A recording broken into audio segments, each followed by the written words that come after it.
Hi, VAP-Chan here with a random comic review. How this works is, I pick out a random issue of an old comic and talk about it. Maybe it'll be a standalone story, maybe it'll be part of a larger story that will arrive in with no context. Maybe it'll be a comic I've read before and want to share, maybe it'll be something I've never seen before. But whatever it is, we'll all have a good time probably. This episode's comic is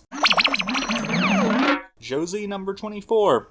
Dan and Dick are Dan DeCarlo, the cartoonist, and Dick Malmgren, the writer. This issue was released in December 1966. The Adam West Batman series came out earlier that year, starting a superhero fad, which explains the cover gag. By the way, Mighty Guy, who appears to be a caricature of Kirk Douglas for some reason, is nowhere in the actual comic. The inside cover's an advert, of course, and oh my god, who would want this, even in 1966? Imagine being a little kid and trying to sleep while Frankenstein's slightly more attractive brother here is in your room. The first story of this issue is The Truth Hurts. Josie's proto-hippie boyfriend Albert has, somehow, written a tune that makes the listener tell the truth. Which, of course, really means it turns the listener into a blunt asshole. The music causes Josie's father to possibly get fired for calling his boss a big boob. Ha! Big boobs!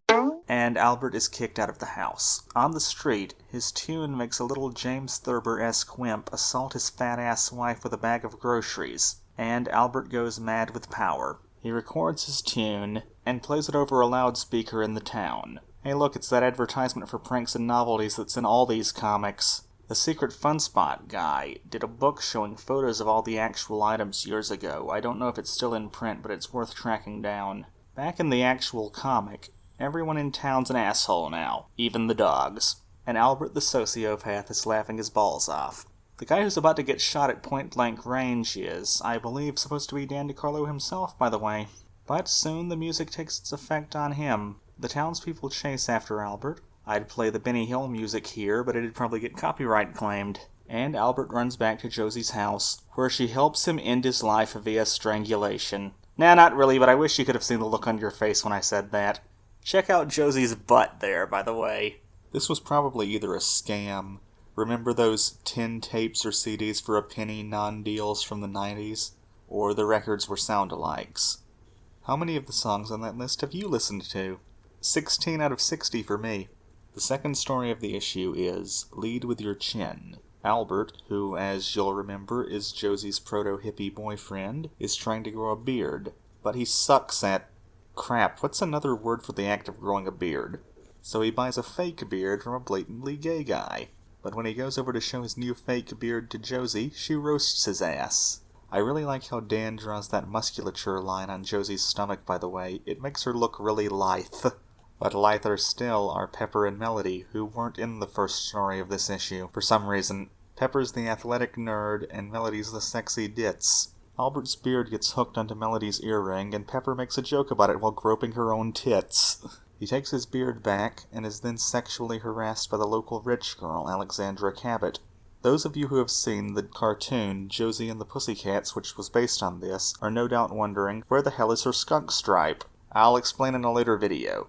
The beard gets stuck on his nose, which just makes Alexandra even hornier. Normally I'd be pissed about a boy getting sexually harassed being played as a joke, but at least this is actually funny and well drawn. Unlike FL fucking CL. Yes, dad ass. Albert loses his fake beard in the dry humping, and his friends make fun of him for his lack of manliness. Once again, this would normally piss me off, but... screw Albert, that guy's a dick! Huh. An Archie promotional raincoat. Doesn't look like it's got a picture of him on it or anything. It's just a generic transparent raincoat.